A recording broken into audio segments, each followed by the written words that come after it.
KSI Dillon Danis takes place in a little under 2 months. The fight was announced pretty late, but Dillon Danis has called out a bunch of boxers before he's called out obviously Jake Paul, KSI, Logan Paul. He's been in this kind of circle for a long time but hasn't actually fought, so there's tons of training behind him. I mean, the guy's probably been training for 2 years at this point. He obviously is an MMA fighter. He fought at Bellator. Today I'm going to break down all of the times that he's been seen striking and what we can break down from it. So I don't want to waste any more of your time. Please leave a like on this video, share it, and yeah, so let's get into it. So the first thing we're going to be breaking down is Dillon Danis' MMA debut, his Bellator debut. At this point, he was only a training partner for Conor McGregor. He only got him ready for jiu-jitsu when he was fighting against Nate Diaz in the rematch, and that's kind of where he got his name from. And also in the jiu-jitsu world, he is really renowned. I mean, the guy's jiu-jitsu is incredible, but that obviously doesn't help in a boxing ring. So he's fighting this guy. You can see he's not very good. You can tell from his record, just basically kind of just a trash can. So I'm gonna just fast forward obviously to the striking. Watch.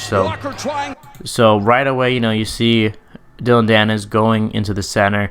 At this point, Dillon Danis doesn't feel any threat from this guy because this guy is a trash can. We've already established it. Will he feel that same pressure from KSI? Will he come to the center? I mean, KSI is also a guy that pushes forward. If Swarms was able to back KSI up, I think Dillon Danis will be able to back KSI up.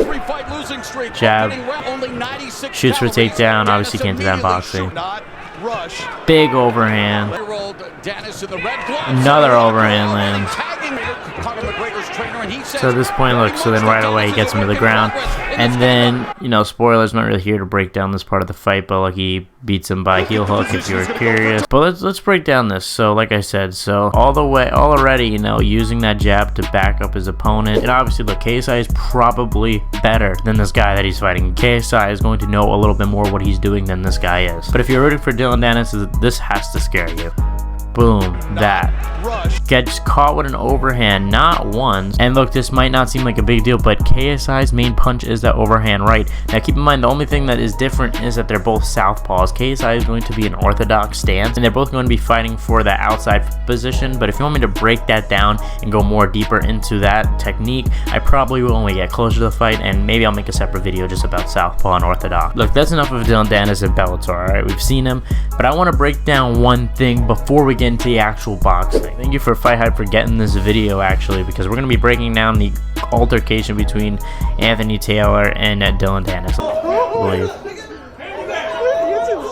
You see, boom, he hits him. Now let's look at the slow-mo. It's an overhand. KSI's #1 punch. The guy throws it like crazy. The guy threw it against Logan like a million times, and you're not even supposed to throw it that many times. But this tells me one thing, that Dillon Danis' defense, at least at this point, and this was taken very recently, is lacking. His defense and his awareness of where the punches are coming from are very lacking, and if KSI could hide it well, then this will end super early. But Dillon Danis needs serious work on his distance management and his defense. Alright, so let's get into the actual thing that people are here for. So this guy in the pink is Dillon, right? And this is another guy. He's a orthodox, as you can see. No shoes, which kind of tells me he's not really training at a boxing gym, which is very worrying. If you're just training at a regular MMA gym for this boxing match, you're going to be in big trouble. This could have been old, but if he's training like this is not good. So let's just take a look at this real quick. I'm going to go through it like I did with the Bellator. So you see, just exchange a combination, a feint from Dillon Danis, but this guy looks, it doesn't look like he's going too hard, but he's tapping him a little bit. Good body shot, good hook from Dillon. Look, to me, watching this, the guy seems like he's not really going too hard. There's a few times where it looks like he could really hurt Dillon, but he doesn't. So this is good, though. You don't want to be fucking beaten up before you go to the boxing match by a bunch of professionals. No, like, you want to learn, and that's what it seems like this guy is doing. He's teaching him. He's kind of simulating pressure, but he's not going so hard where Dillon Danis is going to get a concussion before the fight. A good combination. Wasn't too fast, just a little quick combination there, and he pushes him. A feint from Dillon. Now, feints are going to be super important from Dillon Danis. If Dillon Danis could feint, make KSI throw that overhand and overcommit and make KSI pay, I think that's probably his best bet to victory. He's gonna have to think in this fight. He's gonna have to be the smarter fighter. KSI isn't a smart fighter, you know. No disrespect to KSI, but watching his fights against Swarms, the guy still hasn't yet contained himself, been able to control himself and not go into that wild mode stage, because against a guy that could actually fight, that's going to be a problem. Good body shot. That was a good rip to the body from Dillon.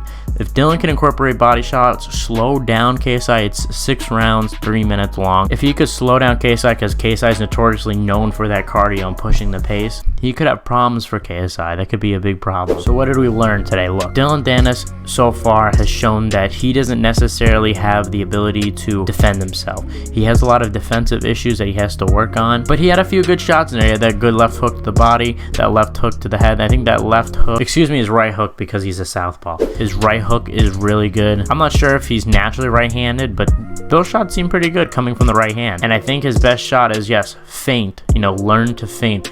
Get KSI to commit to something big and make him pay. Kind of funny, because that's what Conor usually does. Conor gets someone to commit to a right hand, back up, and slip the left hand. Now, obviously, that takes years of training. I don't think Dillon Danis is going to be able to learn that skill so fast, to do it so precisely as Conor McGregor. I think you should probably train with Conor for this fight.